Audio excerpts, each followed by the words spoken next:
الرحمن الرحيم وبه نستعين. أعوذ بالله من الشيطان الرجيم. بسم الله الرحمن الرحيم. إنك ميت وإنهم ميتون. مولانا یوسف صاحب محمد یوسف صاحب رحمۃ اللہ علیہ وہ بہت ہی عظیم انسان تھے، آج ہمارے درمیان میں موجود نہیں. ان کی عظمت کا احساس اس وقت ہوا جب ان کا انتقال ہوا. کاش کہ ہم لوگ ان کی عظمت کو اور ان کی زندگی میں سمجھ لیتے اور اس سے تمام قوی استفادہ کرنے کی کوشش کرتے تو زیادہ اچھا. یہ بہت صورت ابھی بھی موقع ہے تو مولانا یوسف صاحب رحمۃ اللہ علیہ بہت ہی خوبصورت انسان تھے. نام جیسے یوسف خوبصورت تھے، وجیح تھے اور شکیل تھے. جس طرح سے وہ ظاہری حسن و جمال کے مالک تھے، بڑے خوبصورت انسان تھے. جسے قرآن میں کہا ہے حضرت یوسف علیہ السلام کے بارے میں ما ھذا بشر ان ھذا الا ملک کریم. ارے بھائی یہ تو کوئی انسان نہیں ہے، یہ تو فرشتہ لگ رہا ہے. تو صحیح معنوں میں فرشتہ صفت انسان تھے اور خوبصورت تھے، حسین اور جمیل انسان تھے، خوبصورت تھے، وجیح تھے. تو جس طرح وہ خوبصورت تھے ظاہر کے اعتبار سے ان کی تقریر اور تحریر اس سے زیادہ خوبصورت تھی. میں آپ سے بتا رہا ہوں ان کی تقریر اور تحریر اور ان کی فکر اور ان کا نظریہ اس سے کہیں زیادہ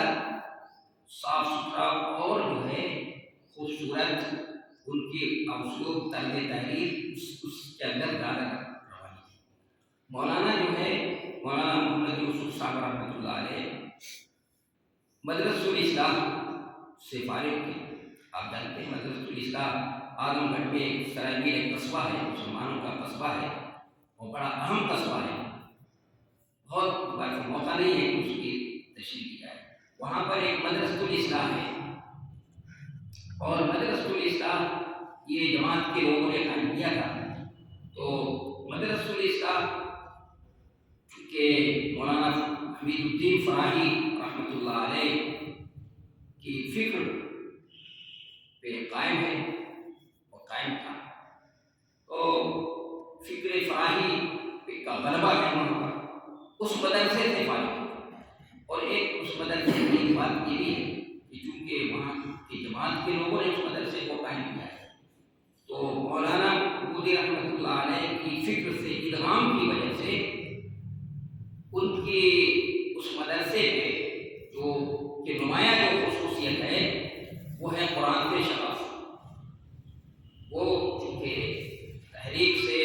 جڑنے کی وجہ سے مولانا مودودی رحمۃ اللہ علیہ کی فکر کی ادغام کی وجہ سے اس کا جو نمایاں خصوصیت ہے قرآن. تو آپ سمجھ لیجیے کہ اس مدرسے کے فارغ اور صف اول کے لوگوں میں مثلاً مولانا یوسف وہاں کے جو فارغ لوگ ہیں جو صف اول کے لوگ مانے جاتے ہیں، مولانا ابواللیث اصلاحی رحمۃ اللہ علیہ جو امیر جماعت تھے، مولانا صدر الدین اصلاحی رحمۃ اللہ علیہ، مولانا امین احسن اصلاحی اور مولانا اختر احسن اصلاحی اور اس طرح کے لوگ جو تھے ان میں سے مولانا یوسف اصلاحی تھے. لیکن آپ کو میں بتا دوں کہ مولانا یوسف اصلاحی صاحب کا ان میں سب سے نمایاں جو کچھ امتیاز ہے وہ کیا ہے آپ کو بتا دیتا ہوں. ان کا سب سے نمایاں امتیاز آپ غور کریں گے تو میں زیادہ تفصیل میں نہ جاتے ہوئے اور زیادہ وقت نہ لیتے ہوئے 3 ان کی خصوصیت رکھتا ہوں جو ان کی تحریروں سے میں نے سمجھا. سب سے نمایاں ان کی جو خصوصیت ہے اور وہ خاص و عام میں مقبول تھے،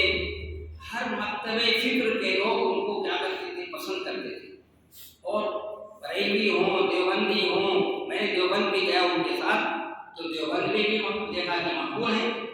بریلوی مکتبہ فکر کے لوگ بھی مل رہے ہیں، وہ بھی مل رہے ہیں اس سے. تو یہ بات کیا تھی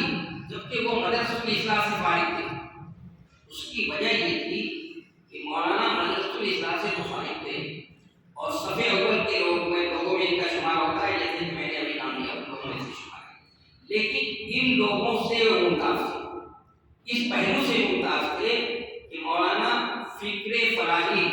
آپ جانتے ہیں فکر فلاحی کے اندر کچھ تفرقات ہیں، آپ نے جنہوں نے فکر فلاحی کو پڑھا ہے، فکر فلاحی کو پڑھا ہے، وہ خوب جانتے ہیں کہ فکر فلاحی کے اندر کچھ تفرقات ہیں، اور وہ تفرقات جو ہیں وہ کوئی مضبوط بیس پر قائم نہیں، اس کے پیچھے مضبوط دلائل نہیں، وہ کیسے دلائل ہیں؟ بہت کمزور قسم کے دلائل ہیں۔ تو مولانا کا یہ معاملہ تھا کہ انہوں نے اس مدرسے سے پڑھتے ہوئے بھی اپنے کو فکر فلاحی سے الگ رکھا ہے، اور سواد عام کی فکر کو انہوں نے کیا کیا ہے، یہ چیز تھی۔ اس کی وجہ سے مولانا کیا تھے، ہر خاص عام میں اور ہر مکتبہ فکر کے لوگوں میں کیا تھے، وہ مقبول تھے۔ آپ نے بھی محسوس کیا ہوگا، آپ بھی جانتے ہوں گے، میں نے دیکھا ہے، میں ان کے ساتھ ندوے میں بھی گیا، ندوے میں بھی مقبول تھے، ندوے کے لوگوں میں دیوبند گیا ان کے ساتھ، دیوبند میں بھی مقبول تھے، بریلوی مکتبہ فکر کے لوگ بھی ان کو پسند کرتے تھے، ہر جگہ لوگ پسند کرتے تھے۔ تو ایک بات تو ان کی یہ تھی، اور دوسری چیز ان کی یہ تھی، نمایاں ان کا پہلو ان سب پہ، آپ ان کی تقریر و تحریر میں جو نمایاں خصوصیت دیکھیں گے، جو امتیاز دیکھیں گے، کہ ان کی تقریر اور تحریر کے اندر دعوت کا پہلو نمایاں ہے۔ کوئی بھی تحریر لکھتے ہیں، کوئی بھی تحریر، کوئی بھی چیز، حتیٰ کہ ان کے مزاج میں بڑی ظرافت تھی، مزاج تھا، اور ظرافت کے اگر ان کے نمونے آپ کو میں سناؤں تو اس کے لیے کافی جو ہے وقت اسی میں ہو جائے کہ اتنے ظریف انسان تھے، ظرافت ایسی تھی، اور کس انداز سے وہ بات کرتے تھے۔ ایک مرتبہ ایک جگہ کہیں تقریر کر رہے تھے وہ، اس کے لیے ایک سن لیجیے نمونہ، اور اصلاحی لوگوں کی تقریر تھی، اس میں تقریر کر رہے تھے، تو سب سے بعد میں ان کی باری ہے۔ اس وقت رات کے تقریباً 11 بج رہے ہوں گے، تو لوگوں میں غنودگی کی اثر بھی تھا، لوگوں کے اندر سستی ہو گئی، تو انہوں نے بیٹھ کے کہا، دیکھیے ان کے اندر ظرافت، انہوں نے کہا کہ مردوں پہ سونا حرام ہے۔ مردوں پہ سونا حرام ہے۔ اب سب لوگ بیدار، سب کیا ہو گئے، بیدار۔ تو ان کے مزاج میں یہ ظرافت تھی، اور بھی جامعہ میں اس طرح کی باتیں وہ کرتے تھے، موقع نہیں ہے ایک میں آپ کے سامنے۔ تو دوسرا امتیاز جو ہے ان سب میں جو نمایاں ہے، وہ اس میں کیا ہے کہ ان کی تقریر اور تحریر میں آپ کو جو چیز نمایاں ملے گی وہ کیا ہے، دعوت جو ہے اسی کو انہوں نے اپنا مشن بنایا تھا، اور یہاں سے لے کر امریکہ تک، اور امریکہ میں ان کے ذریعے سے جتنے لوگ مسلمان ہوئے، ظاہر اور جتنے لوگ بھی ان کے جو وہاں پر جو ادارہ قائم کیا اس کے ذریعے سے جو مسلمان ہو رہے ہیں، ظاہر ہے کہ ابدال اور خیر کا فائلی اور نبی علیہ السلام کی سنت، یہ حدیث ہے، صحیح حدیث ہے کہ من سن سنتا حسنتا فلہ اجرها واجر من عمل بها، کہ جو بھی کوئی اچھا طریقہ ایجاد کرے گا تو اس کو اس کا اجر ملے گا، اور جو لوگ اس پر عمل کریں گے اس پر بھی اس کو اجر ملے گا۔ جو جتنے لوگ بھی اب قیامت تک اس پر کیا ہوں گے، اس کے ذریعے سے ایمان لے آئیں گے، ہدایت یاب ہوں گے، اس کا اجر مولانا کے کھاتے میں اور مولانا کی اس پہ وہ دیا جائے گا، اس لیے وہ سب جاری ہوگی۔ تو ان کی اسلوب اور ان کی تقریر و تحریر یہ چیز پہلو جو ہے آپ کو نمایاں ملے گا، اور دوسرے کے یہاں یہ سب باتیں جو ہے اس طرح کی باتیں نہیں ہیں۔ اور تیسری خصوصیت اور تیسرا امتیاز ان کا یہ ہے، جیسے میں نے ابھی بات کرتے ہوئے کہا تھا کہ ان کے اسلوب میں سلاست اور روانی ہے، بہت جو ہے اپنی فکر کو اور اپنے نظریے کو، اپنی بات کو بہت ہی سہل انداز میں پیش کرتے ہیں، اور اس انداز میں پیش کرتے ہیں، کوشش کرتے ہیں کہ دل کے اندر اتر جائے، اور صحیح بات یہ ہے کہ ان کی بات دل کے اندر اتر جاتی ہے۔ آپ ان کی تحریریں پڑھ کر دیکھیے، آپ وہ تفصیل سے مختلف انداز سے بیان کرتے ہیں، اور بڑی اس کے ساتھ سلاست و روانی کے ساتھ، کوئی اس میں بہت زیادہ بھاری بھرکم الفاظ اور بہت کچھ اس طرح کی چیزیں نہیں ہوتی، لیکن سلاست اور روانی کے ساتھ، لیکن بہت ہی اسلوب اور ان کا طرز نگارش بہت ہی عمدہ ہے، بہت ہی، اور وہ ایک اپنے اپنے الگ کے منفرد ادیب ہیں، ادیب تھے، اردو کے ادیب تھے، اس میں انہوں نے اپنی بات کو بیان کیا ہے تو اس طرح سے بیان کیا ہے کہ وہ بات جو ہے دل کے اندر، کیونکہ جو بات دل سے نکلتی ہے کیا رکھتی ہے، اثر رکھتی ہے۔ اور میں نے بتایا کہ ان کی بات میں اور ان کے جو ہے اس کے اندر سوچ اور درد ہوتا تھا، تو درد ہوتا ہے اس لیے وہ چیز دل کے اندر فوراً اتر جاتی ہے۔ میں نے مثال دے کر بھی بتایا تھا کہ جیسے موسلادھار بارش ہو، موسلادھار بارش ہوتی ہے تو بارش ایک طرف سے ہوئی، جیسے بمبے میں بارش ہوتی ہے، معلوم ایک طرف سے بارش ہوئی، پانی بہہ گیا ختم، لیکن ایک چاہو ہلکی ہلکی بارش ہو تو زمین اس کو کیا کرتی ہے، زمین جذب کر لیتی ہے۔ تو اسی طرح سے مولانا یوسف صاحب رحمۃ اللہ علیہ کی ان کی تحریر میں آپ دیکھیں گے کہ بہت کیا ہے، وہ وہ والی سیلاب والی کیفیت نہیں ہے، بہت ہی آہستہ آہستہ آہستہ آہستہ جو ہے وہ کیا کرتے ہیں کر کے وہ ذہن سازی اس کی تحریروں کے ذریعے سے ہوتی ہے، اور پھر آدمی پڑھتا رہتا ہے تو اس کی پوری طور پہ اس کی ذہن سازی اور شخصیت سازی ہو جاتی ہے۔ اور ایک آخری بات یہ آپ کو بتا دوں کہ دیکھیے جماعت اسلامی جو ہے وہ اگر دیکھا جائے ظاہر ہے کہ شخصیتوں میں نام لیا جائے تو اس جماعت اسلامی کے جو بانی ہیں مولانا سید غلام محمود رحمۃ اللہ علیہ، پہلے وہ تو سب سے اول بھی ہیں،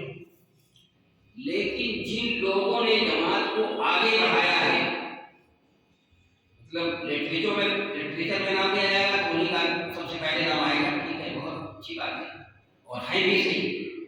لیکن جماعت اسلامی کو متعارف کرانے میں، دنیا کے اندر متعارف کرانے میں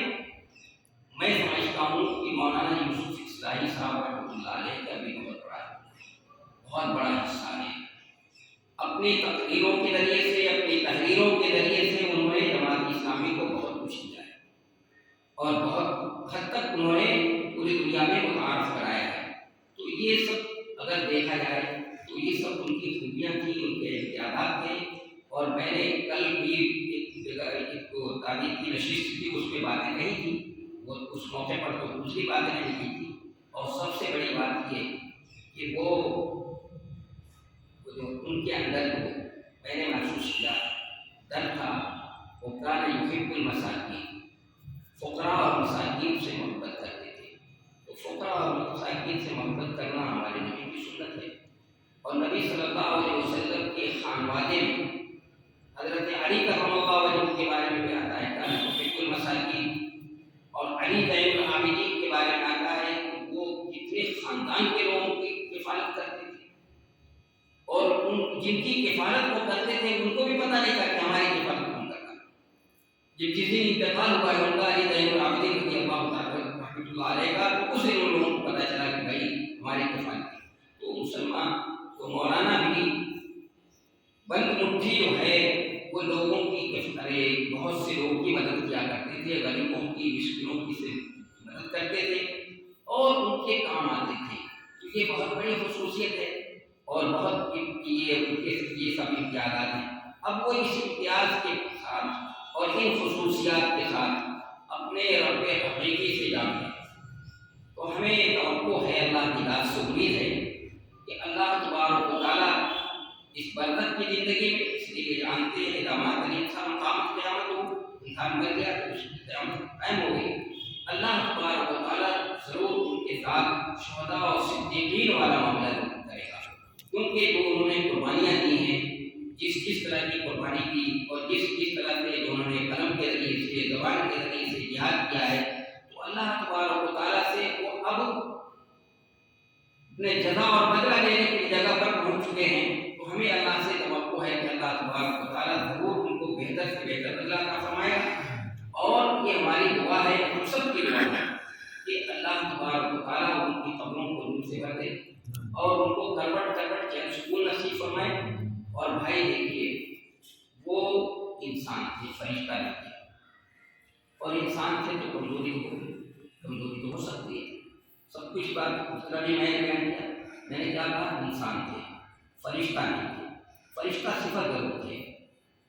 کمزوریاں ضرور ہو سکتی ہیں، لیکن ہمیں یہ حکم ہے، سن لیجیے، کیا حکم ہے کہ ہم اپنے جانے والوں کو بڑے اچھے نام سے یاد کریں اور ہمیشہ ان کو اچھے نام سے یاد کریں، اور ان کو یاد کرنے کا طریقہ یہ ہے کہ جو کچھ وہ چھوڑ کر کے گئے، آپ جو ہے ان کی کتاب جو یہ کتاب آداب زندگی ہے اس کو معمولی نہ سمجھیں آپ، اس کی بڑی اہمیت ہے